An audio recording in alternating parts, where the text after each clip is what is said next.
Imagine this, 20,000 years ago, and I know some of you are a bit too young to remember this, all of that time ago, glaciers abounded here in New York City. So when we talk about our planet's warming climate and the consequences of melting glaciers, well, which turn into ocean and tide levels rising very quickly, we should realize that New York City officials' efforts to combat those rising waters have been going on for years, and the city's relationship with glaciers goes way back much further.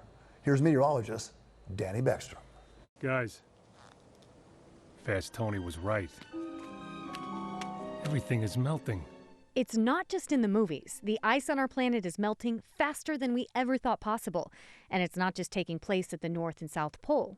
There's a tide gauge down at the Staten Island ferry terminal, and sea level's just been going up. Here in New York City, our history with glaciers goes much further back. About 20,000 years ago, this whole area was under ice. It would have been here about 1,000 to 2,000 feet thick. And in parts of New York State, more than 1.5 miles of ice covered what is now ground level. That's more than 4 times the height of One World Trade Center. Now, at the time, glacial ice reached as far south as Staten Island. That means the most clear evidence can be found right in our own backyard. You'll see a lot of smoothing and some rounding of the rocks. You also see what we call glacial striations.